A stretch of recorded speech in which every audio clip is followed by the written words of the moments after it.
Yo, what's up mga pale? For today's video, gagawa ulit tayo ng reaction video pero eto, sisimulan natin sa pinakauna. Ayan, saan nga ba nagmula? 'Di ba? Para alam natin ang buong istorya kasi ang una nating ginawa ng reaction video ay yung part 9 kasi nandun na yung gigil ng tao eh. Pero syempre, ibabalik ko muna kayo sa simula para 'di ba? Para at least alam nyo ngayon kung paano nga ba nagsimula ang love story ni Nanri at saka ni Juliet. Ayan, so dito, subaybayan nyo to mga pale ha. Yung sa mga hindi pa nakakasubaybay, panoorin nyo to para at least alam nyo kung ano nga ba ang naging kwento nung simula pa. At kung bakit gigil na gigil yung mga tao na lumabas ako doon sa eksena. Kasi alam ko, sa pagkakatanda ko, parang nasa part 6 na yata o part 7 ako lumabas eh. Pero eto, ipapakita ko sa inyo kung paano nga ba sila nagsimula. Kaya naman, tara, wag na nating patagalin to. Ipi-play ko na.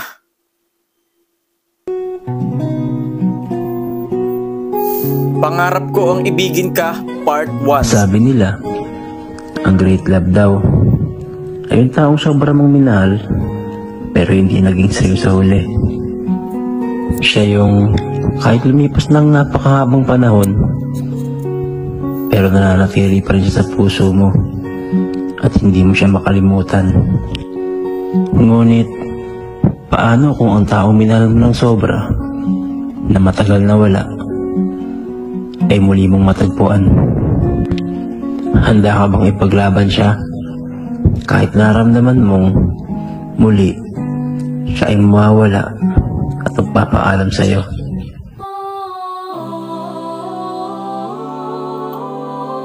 Narinig ko na naman yung choir. Ganda talaga ng pagkakakanta nun. Joseph! Sabi mo madami suso dito. Ba't wala naman tayo makita? Tignan mo, naputikan lang tayo. Sabi ng tatay ko, marami suso dito eh. Di ko naman alam na puro putik lang pala dito. Uy Joseph, uwi na tayo. Wala namang cool dito eh. Nakaputi pa ako, baka madumihan lang ako. Oo nga, uwi na tayo. Ayoko na dito. Sige, kung ayaw nyo na, tara, uwi na tayo. Tara na. Hoy, saan kayo pupunta? Itayin nyo ako. Bahala ka dyan, maiwan ka dyan. Oo nga.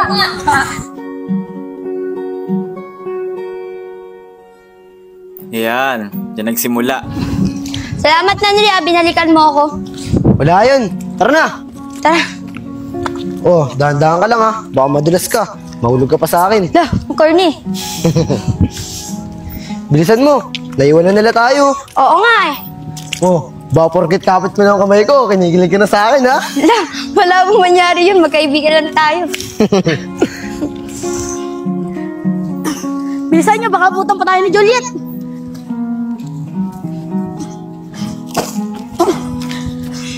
Bilisan nyo, bilisan nyo! Teka, bakit parang kulang tayo? Nasa si Nanri? Ayun no, binalikan si Juliet. Parang may gusto si Nanri kay Juliet ah. Ano sa tingin nyo? Oo nga, parang may gusto si Nanri kay Juliet. Asarin natin pagtasa. Sige, tara. Dayin natin. Ay ko, dahan-dahan lang.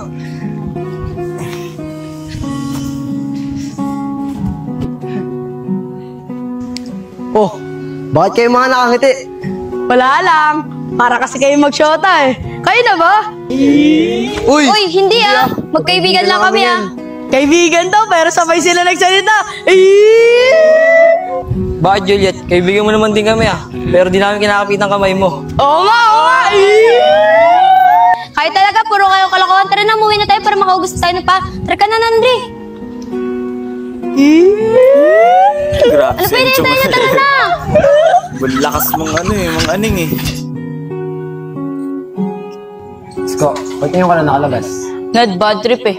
Pinagalitan kasi ako gahapon eh. Puro putik yung damit ko. Kaya ngayon lang ako pinalabas eh. Ako din pinagalitan eh. Joseph kasi kung saan tayo dinadala.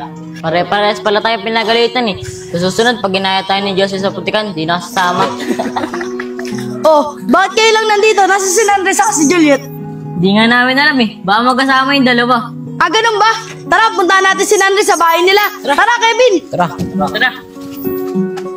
Sa mga hindi nakapanood, ito po yung part 1 ha. Nandre! Nandre! Nandre! Nandre! Uy, Sep. Kayo pala yan. Bakit? Tara, Nandre! Tambay tayo sa kubo! Ay, Sep. Hindi ako pwede. Masama yung pakiramdam ko ngayon. Ito nga, inom pala ako ng gamot. Ha, ganun ba? Sige, kami na lang tatambay sa kubo.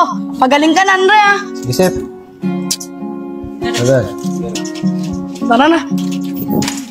Uy, magpapagaling ka, ah. Ah, Sep. Diyan nagsimula yung pasakit-sakit ng dibdib niya, no? Lagi sumasakit daw dibdib niya. Oh, saan kayo galing? Kaganina pa ako nag-aantay dito ah. Galing kami kila Nandre. Niyaya namin siya tumambay. Kaso lang, hindi siya sumama dahil masama daw yung pakiramdam niya. Ano? Masama pa karamdam? Kayo maniwala doon, nag-iinarte lang yun. Sige nga, kung nag-iinarte lang yan, puntahan mo, sunduin mo, papuntahin mo rito. Sige, ako susundo, mag-antay kayo dito. Sige.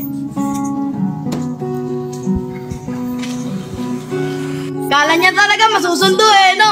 Eh, may sakit nga yung tao, hindi niya masusundo yun. Pasikat eh, no? Kala mo naman talaga sasama sa kanya. Oo nga eh. Malay nyo naman, kay Juliet sumama. Tignan na lang natin. Nanri? Nanri? Nanri? Uy, Juliet. Ikaw pala yan. Anong ginagawa mo dito? Sabi kasi nila Joseph, masama daw pakiramdam mo. Pero parang hindi naman. Ay, oo. Masama talaga pakiramdam ko. Kakainom ko nga lang ng gamot eh. Nako, puro kaarte. Tara na sa kubo. Sige na nga. Tara na.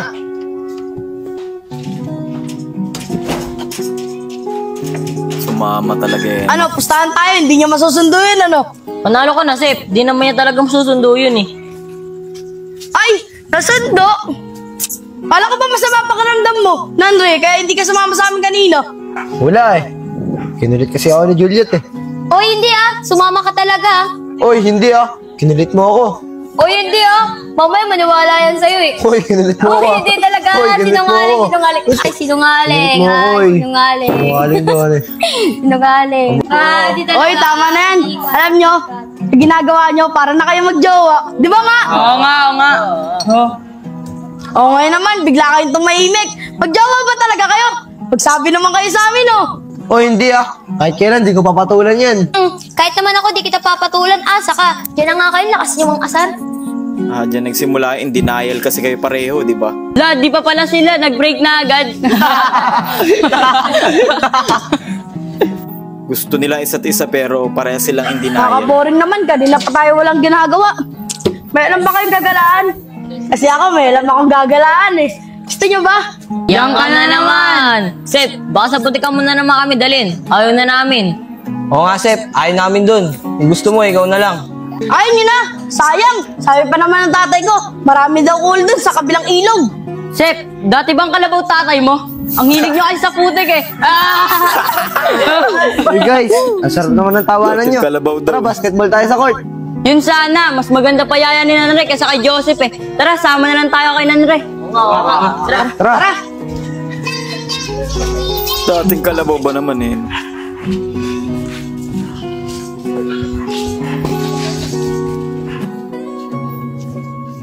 Hoy guys, saan kayo pupunta? Sama naman ako. O sige, tara na agad. Pero tulungan niyo muna kayo uwi ko sa bahay. Ang bigat kasi. Bahala ka dyan, kaya mo na yan. Tara na guys, baka hindi pa tayo makalaro eh. Tara. Tara na. Oh, Nanri, ba't nagpaiwan ka pa? Umakyat na sila sa court ah. Wala naman ibang tutulong sa'yo eh. Tara na. Sigurado ka ba? May iwanan ka na nila oh. Oo, sigurado ako. Tara na. Sige na nga, tara na. Salamat ha. Kinikilig si Jelay eh. Kitang-kita oh. Sige, Nanri, dito na lang. Antayin mo na lang ako dito. O sige, ito. Yun no. Dumadamob si Nanri J. Tara na, Nanri. Punta na natin sila. O sige, tara na. Salamat, Nanri. Palagi ka nandyan. Siyempre naman, may kaibigan tayo eh. Lagi lang ako nandito. Sana, habang buhay na tayo maging magkaibigan. Yun lang. Sakit nun par. Friend zone. Oh, Nanri, ba't ka uminto? Ah, wala. May naisip lang ako. Tara na. Sakit nun, Gar. Friend zone. Basta talaga itong si Vince ang lumabas. Grabe, trending. Andre, napapansya na namin sa'yo. Lagi mo tutulungan si Juliet. Matanong ko lang, may gusto ka ba sa kanya? Oo mga tol, aamin na ako sa inyo. May gusto ko kay Juliet. Sabi ni, Abir! Abir! Tama inala natin! May gusto nga siya kay Juliet! Uy Joseph, huwag ka maingay. Baka marinig ka ni Juliet. Sorry. Ayun o! Kasawa naman madami pa. Ayun, sweet O, ba't nilaw. humingiti pa kayo dyan? Ba't di pa kayo manguha ng mangga? Ayun o, madami po. Paano makakakuha? Ang sweet nyo kasi. Kinikilig na kami dito. Oo nga, kahit kami kinikilig dito eh. Stop na natin. Yun no, grabe ano. Bata pa lang, nagsimula sila sa pagiging mag-best friend. Tapos, halata naman na gustong-gusto ni Nanri si Juliet. Bata pa lang sila. Dumadamoves na siya. Imagine mo yun. Sino dyan ang mga nakaranas sa ganito? Meron silang mga childhood crush or may mga bata pa lang talagang gustong-gusto na nila yung babae. Mag-comment ka dito sa comment section kung naranasan mo na to mga pale. Kasi siguro naman halos 90% sa atin naranasan yan. Kasi ako, naranasan ko yan, elementary ako. Elementary ako kasi nung mga panahon na yun, elementary, mga batang 90s dyan. Siguro naman maraming batang 90s dyan na yung mga kabataan noon kapag nakikita na magkadikit kayo ng babae, tapos asarin na kayo, uy sila, uy crush mo si ganito, no? Pag makita lang na tinitigan mo na ganun. Siyempre, noong mga panahon na yun, yun yung mga yung mga torpe era, di ba? Yung mga natin mga era natin batang 90s Mga torpe tayo niyan Yung makita lang ng mga kaibigan natin na nakatingin tayo doon sa babae, di ba? Asa rin na tayo, uy, tumitingin na naman sa crush niya, uy, palaging tinititigan, di ba? Yung mga ganun ba?